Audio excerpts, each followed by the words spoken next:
Hello，各位朋友，大家好。大家好，早安。现在是早上的8点半吧？差不多。差不多。是因为我们这2天呢，我们这次安排了5届，做3天2夜的露营。那我们现在在哪里？现在在森林猎人的露营区，来各位看一下。发现这个营地真的是很不错，虽然它小，但是它很美。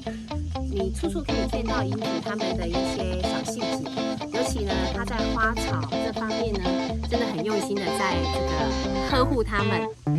那我们想说呢，今天来带大家这个导览一下这个园区。这个营区来讲啊，它有一个基本的配置图，好，简单给各位看一下。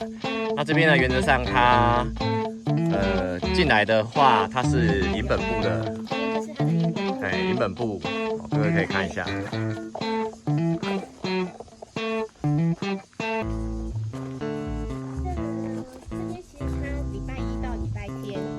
都营业，因为营主他们是住这里，对，所以你其实会感觉上住在这边，就算你一个人，就是一站包场，你也是觉得很安心。是，对。那这是他们这个住家，那所谓的一些因为他们这边有供餐，这是他们的餐厅。是，给大家看一下。他们如果是要预约用餐的话，大概要前一天，提前1天，跟营主讲一下。那费用呢？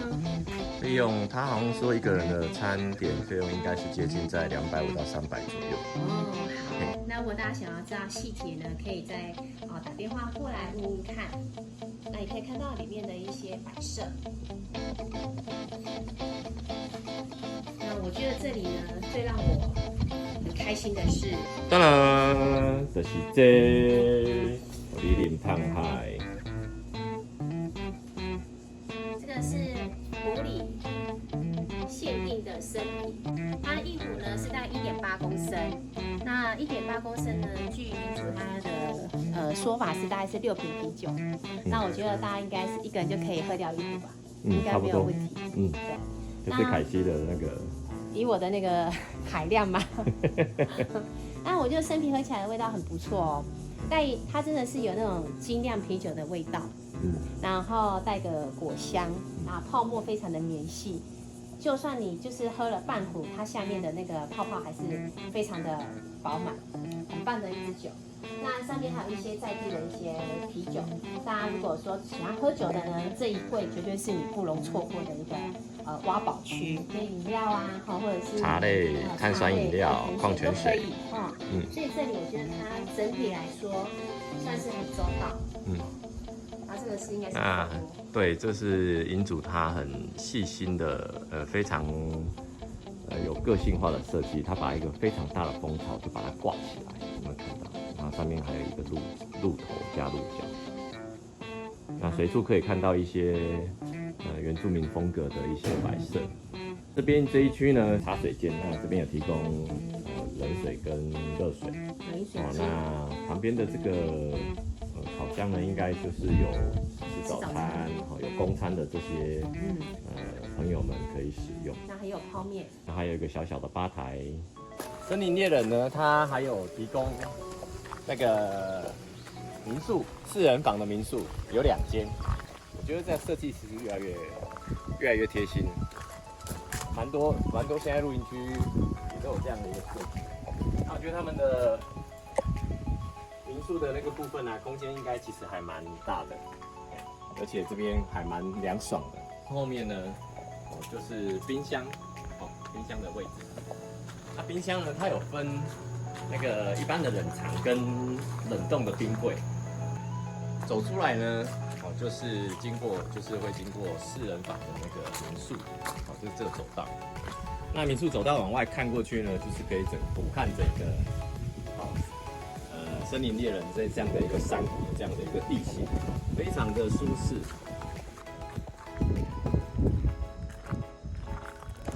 OK， 那我们营本部介绍完之后呢，我们来带各位看一下它每一个营区的位置。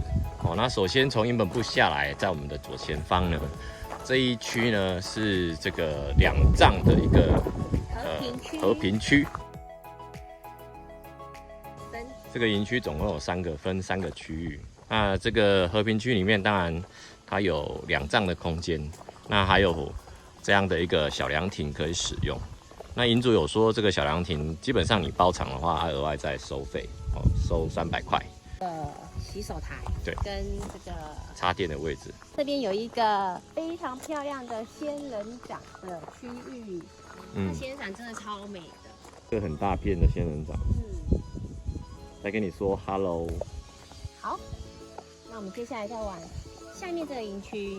这个下面这个营区呢，它叫仁爱，它也是我们从入口进来会第一个碰到的一个营区。对。OK， 这个是仁爱的营区。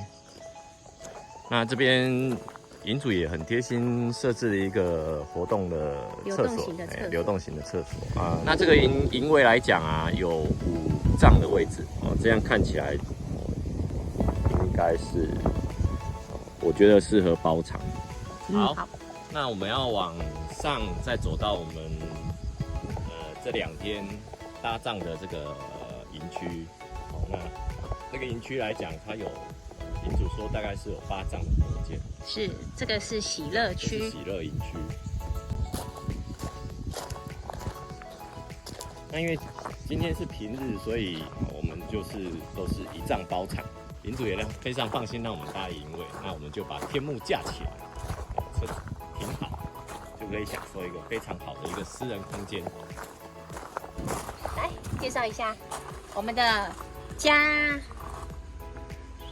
OK， 这是我们就是特别经过那个平坦化之后的这个床组呢，所营造出来的那个睡觉的空间。当然呢 ，Kelly 这一台它是可以做非常的平坦哦，这样的一个设计哦。那整个的长宽大概是有190乘120这样的一个尺寸。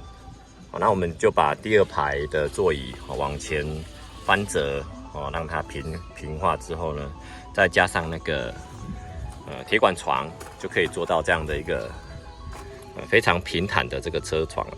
好 ，OK。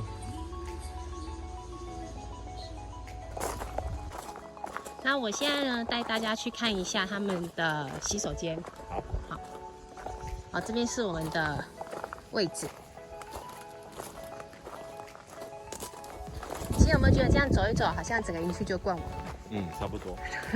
其实这个营区真的不算大，但是我觉得经营的维护的很好，包含像这些，这边有一个儿童的戏水池，这夏天一定很舒服。我们昨天还有小朋友来这边玩，对他们营主还特地放水给他们玩，非常开心，玩得非常开心。而且上面还有喷泉。然后戏水池的旁边呢，就是营主他自己个人的景观鱼池。对，景观鱼池。那这个鱼池来讲，它里面有养了一些锦鲤，还有一些小鱼。看起来那个像樱木花沟吻龟，它是国宝级的。应该不是吧？不是樱木花沟吻龟哦。然后这个是洗手间。下来这一区就是有分男女分区的这个卫浴跟厕所的位置，它有2个洗手台跟一个大一点的小一点给小朋友洗手的这个洗手台。这个厕所包含它的浪板加上它的梁柱整个黑色的梁柱，还有它有造型那我们可以走进去看一下这个厕所。这个厕所它为了让它的整个的景观为了让它整个的颜色搭配会再更好，它在上面的部分呢有加装了一个网子，避免这些你可能我们在大自然洗澡或是上厕所的时候有一些虫虫会突然从天而降，然后你就不用担心这个。包含它这些蛇管的管线的这配置都有刻意把它做黑化处理。我觉得这个造型包含像上面的 LED 轨道灯，这个营主真的是非常的用心。当然女厕的部分也是一样。OK， 那男生女生呢都各有3间卫浴，然后有2个蹲式的马桶跟1个坐式的马桶，这男女的配置都是一样。其实我觉得很贴心，因为有些人每个人使用的方式是不同。那接下来呢，我们就是要回到我们的营位。好，就是我们这3天2夜，在这边的营位。为什么会推荐这个营区呢？这个营区来讲，因为它在南投武界，对，那它的海拔好像大概600-700公尺。其实因为武界啊，我们大家都知道这里是云海的故乡。那除了说你来露营地之外呢，你还可以去附近，比如说武界一线天，对，它非常有名的一个观光景点。对，然后或者是说营主他们呢有推荐我们去摩摩纳尔释放景点，摩摩纳尔瀑布。是啊，那这个瀑布呢，距离这里的营地呢，我们就是其实可以自行开车去。对，开车过去好像大概10分钟左右，慢慢开就到了。那当然到你停车的位置到摩摩纳尔瀑布啦，这样的一个步行的这个距离时间大概是在单程1个小时。停完车之后会先走到思源吊桥，那接着才会到好汉坡，会经过一个好汉坡45度角的，超级接近45度到快40度。超级好汉坡，那它是一个 L 型的好汉坡。对，想说第1段好汉坡爬完就算了，没有，还有第2段，对，让你吐血。然后再你就会看到台电，那最后再看到我们的武界坝，真的很漂亮，它整个水库好大。对，而且我不晓得是这边地理环境特殊的关系。它的水坝里面的水呢，它是整个粉蓝、粉绿的感觉。你看到那个湖面的时候，对，再加上阳光的倒影，你会觉得在远处的那一块好像是一个幻影，真的很美。是。然后经过武界坝之后呢，那还继续往山上走，往山上走。那山上走之后，你会大概步行大概半个小时左右。没错。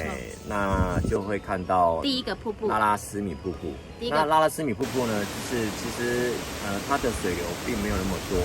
那再往上就是我们的尽头，就是摩摩纳尔瀑布。是啊。那摩摩纳尔瀑布来讲啊，它算是一个山谷的瀑布，我觉得像有一点山谷造型的瀑布。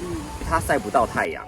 所以你会觉得周围的环境非常的凉爽，然后你因为它到瀑布前大概可能5分钟的路程它是需要溯溪的，所以你可能各位朋友，如果说你没有带溯溪鞋你的鞋子可能就是要湿着回来，但是无所谓，因为你会非常喜欢这一次的溯溪的行程，所以很值得推荐大家呢。除了来武界之外，再去这几个景点走走看看。希望大家呢可以爱护环境，对不要乱丢垃圾。因为还是会有一些游客留下一些垃圾，那造成环境看起来没有那么对大自然是没有那么好的。好，因为刚刚走了一圈是蛮热的，所以我们趁机坐在帐篷里面，先让自己呢稍微酷荡一下。对，没错。那我们现在去找什么？找营主喽。OK， 那出发喽！出发。因为要不要请那个介绍一下我们这边大概经营多久？我们这里经营快1年，我们12月25号开始，然后去年嘛，对，去年12月25号开始，所以差不多要满1年了。今年12月25满1年。觉得你们的这个营区都经营得非常好，包含这些花花草草啊，还有一些南洋风的热带植物，我觉得都照顾得非常的好。那是有什么秘诀吗？什么秘诀？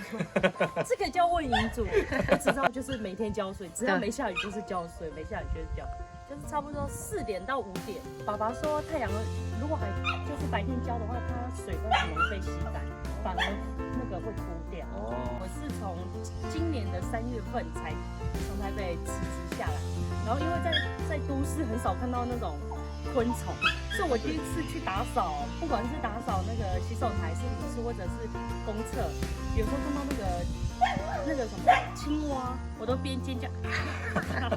现在习惯看到好，就把它赶走就好了。我有一次扫厕所更厉害，看到这么大只的蜜蜂。哇，我有看到你们有收藏了一个很大的蜂窝。那个蜂窝的话是爸爸说是老一辈的人，以前他们就是可能摘下来，那个是真的，它不是弄做的，它是野生的。我觉得最特别的是这里真的会看到很多昆虫。是听说都预定满了。差不多。到过年前都预定满了。对，到过年都买了。OK， 没有关系啊，他可以平日来玩，对好不好？平日。OK，谢谢谢你，谢谢，谢谢，拜拜啊。 OK， 黑子今年几岁了11岁，要11岁哦，好大，谢谢，拜拜，拜拜，拜拜。